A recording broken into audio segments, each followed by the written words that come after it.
Paul Heyman's eyes were bloodshot red during this segment on SmackDown with the Bloodline when they betrayed him after he failed to acknowledge Solo Sikoa as his tribal chief. In order to sell the betrayal, Heyman didn't sleep the night before in order to make his eyes look like that, nor did he shave. He wanted the audience to feel that he's been so stressed out of his mind that he hasn't been sleeping at all. The only way to achieve this was to actually not sleep.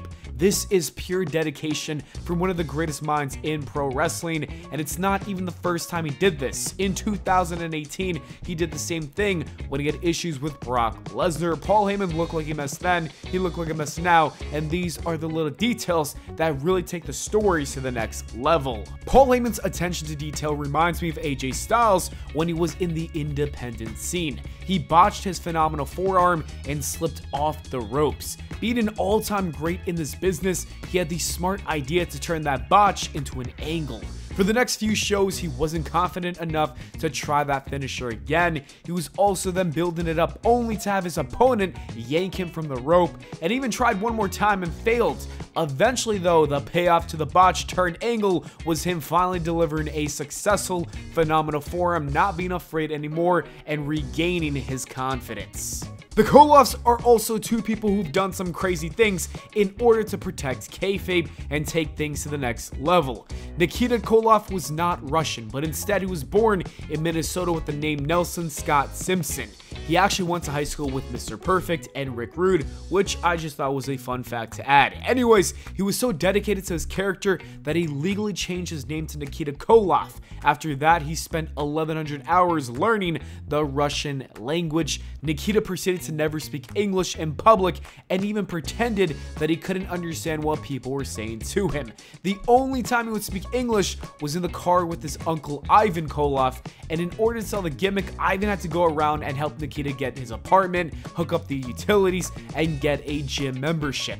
He even went months without paying membership fees at the gym to sell the idea that he doesn't understand English. Ivan also lived the gimmick despite being from Montreal. And when it was all said and done, it took Nikita 2 years after retiring to finally drop the Russian accent, and that is how you protect this business as well as your character. The Undertaker is another person who's been protecting the business for 3 decades. Ever since making his debut at the 1990 Survivor Series pay-per-view, The Undertaker did everything in order to protect his gimmick.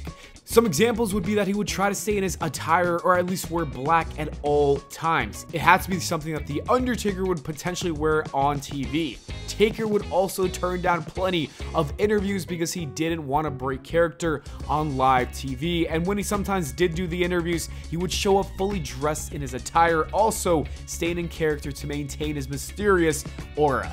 Another way he avoided breaking character was staying away from the Hollywood roles. He was fully invested in the WWE and in the Undertaker character. He also refused to create any social media for such a long time. It wasn't until after he retired where he would finally create a podcast and go on many interviews. However, we gotta hand it to him for being dedicated for 30 years and basically living off the grid for that entire time. Sabu was also dedicated to his character. Maybe he was a little bit too dedicated because it almost led to doctors not being able to treat his serious injury.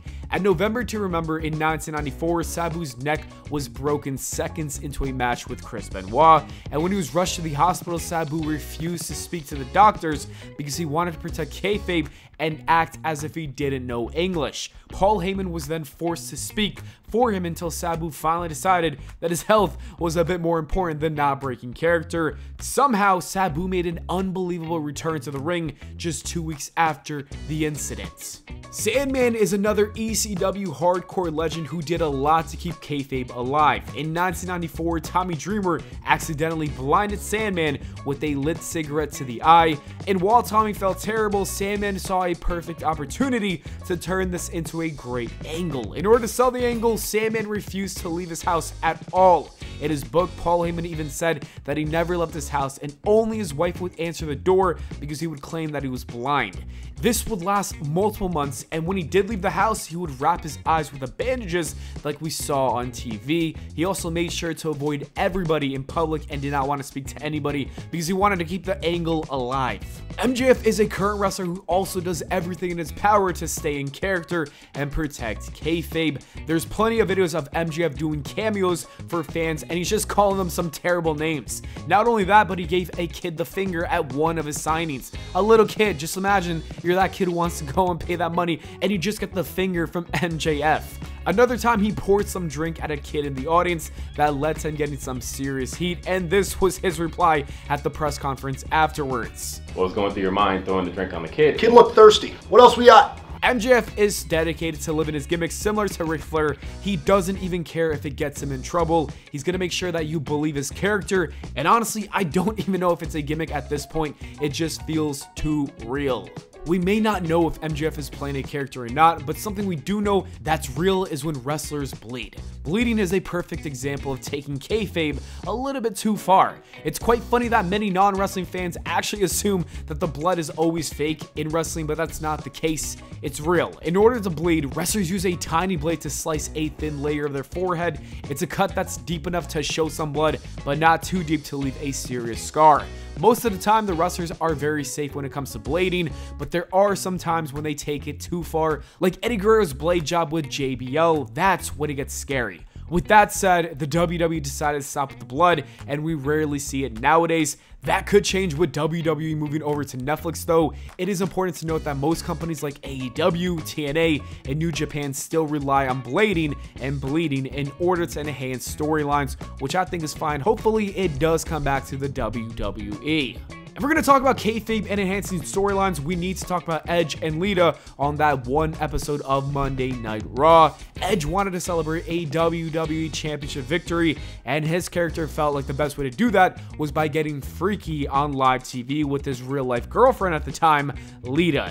And this was not fake. The two were actually doing the deed. It was one of those moments in WWE history that seriously shocked wrestling viewers. I think this is taking kayfabe just a little too far. The finish to Brock Lesnar versus Randy Orton at SummerSlam in 2016 was also kayfabe going too far. The WWE decided to come up with an ending that would see Brock Lesnar legitimately hit elbow strikes directly on Randy's forehead, and this would bust him open and his head was pouring. The referee had to stop the match, and many people did not know if this was meant to happen or not. Chris Jericho even confronted Brock Lesnar about the ending, going to his face and almost starting a fight backstage. It turns out that the WWE wanted to do this in order to blur the lines between fiction and reality. It was an incredibly dangerous spot, and I think WWE went too far to sell the Brock Lesnar Beast character because Randy Orton could have been seriously injured. Thankfully, he was not. The Sheik also did a lot to protect kayfabe. The Sheik was a rich wild man from Syria. That's the character at least. He'd even have a prayer rug before his matches showing his commitment to his character. The Sheik did not want to break character at all, so he would never speak English on camera. Instead, it was just gibberish. Even after retiring, he wouldn't speak English to anybody in public. And when he was doing signings, he would just smile and nod his head when people would thank him. And that is pure dedication to a character, even after you were all done and retired with that character. The Sheik's dedication to preserving kayfabe is nothing compared to Tim Woods, aka Mr. Wrestling. In 1975, there was an infamous plane crash. There was a major problem with the crash, and it wasn't even the plane hitting the ground. The real problem was Mr. Wrestling was a babyface, and he was in the same plane with heels like Ric Flair and Johnny Valentine. Some people even say that he crawled away from the scene in order to avoid being seen with his rivals. Tim Woods also checked into the hospital under his real name to avoid anyone knowing that it was Mr. Wrestling in there. However, the rumors were already going around saying that he was involved in the plane crash with the heels. Therefore, Mr. Wrestling immediately began making appearances all around the territory to dispel any speculation that he had been hospitalized. Then, 2 weeks after the crash, he stepped into the ring in unbearable pain and wrestled superstar Billy Graham. They had a short match, but it really shows the importance of kayfabe, at least to Mr. Wrestling. After Mr. Wrestling 1 retired, Johnny Walker would continue the legacy of the character, becoming Mr. Wrestling 2, and Mr. Wrestling 2 would make sure to protect kayfabe as well. And this story with a former president is more than enough proof of that. Mr. Wrestling 2 was President Jimmy Carter's favorite wrestler, so much so that he was even invited to his inauguration, and there was a slight dilemma though. The Secret Service needed him to remove his mask for the safety of the president, but Mr. Wrestling 2 refused and just showed up to the inauguration anonymously without his mask.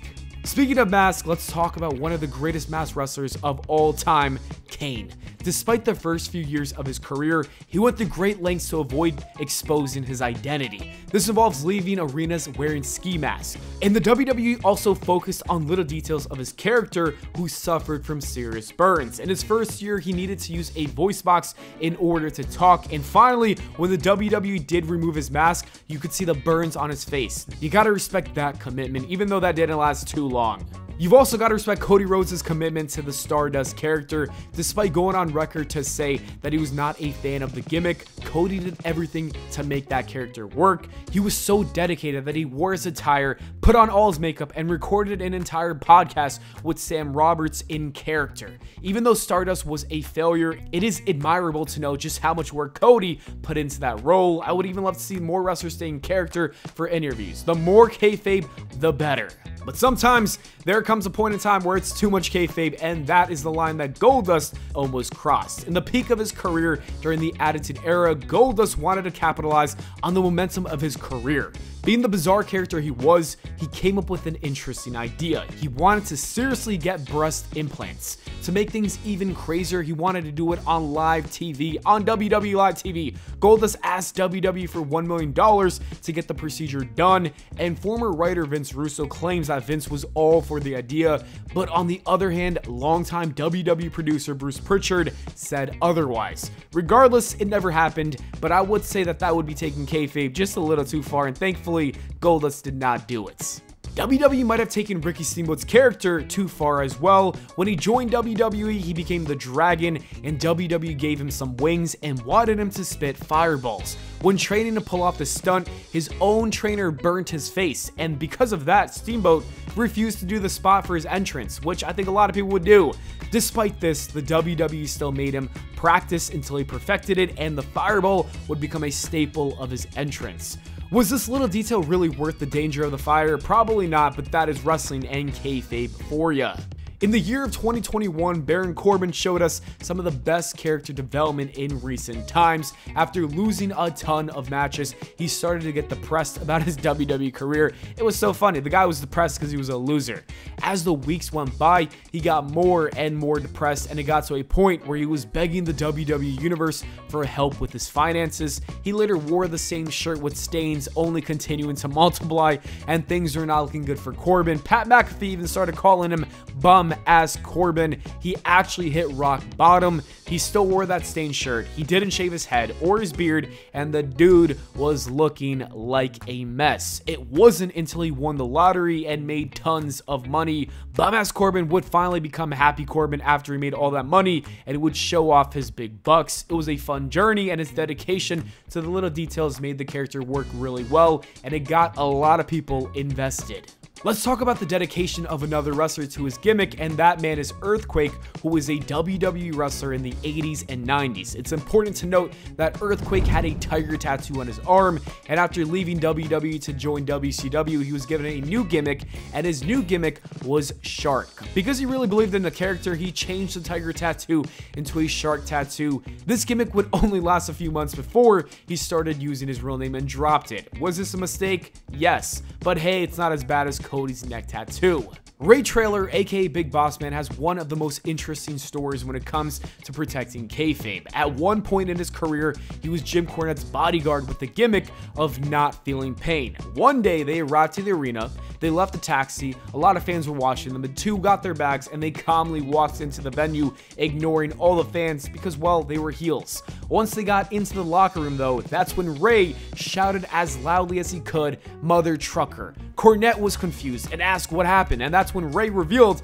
that the taxi driver slammed the door on his hand, smashing it into bits, and rather than breaking kayfabe, he suppressed the pain long enough to hold it until they got to the back locker room by themselves, and that is the power of kayfabe.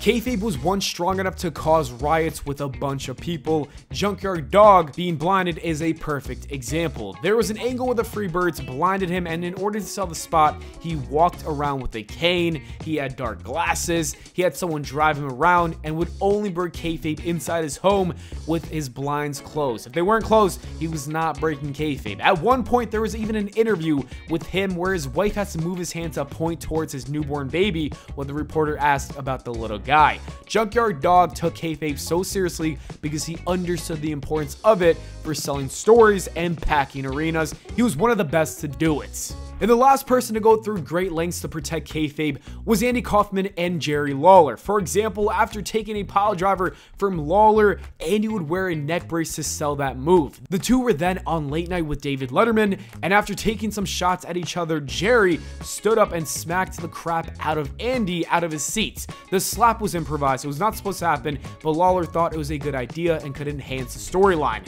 Because of this intense feud and all these little details put into that rivalry, everyone thought that these two legitimately hated each other. It wasn't revealed until 10 years after Kaufman's untimely death that Lawler and Kaufman were actually friends the entire time, putting on a show. Anyways, that is it for the video, guys. Thank you so much for watching. I hope y'all enjoyed. If you did, please make sure to leave a like and subscribe for more, and I'll see you all in the next video.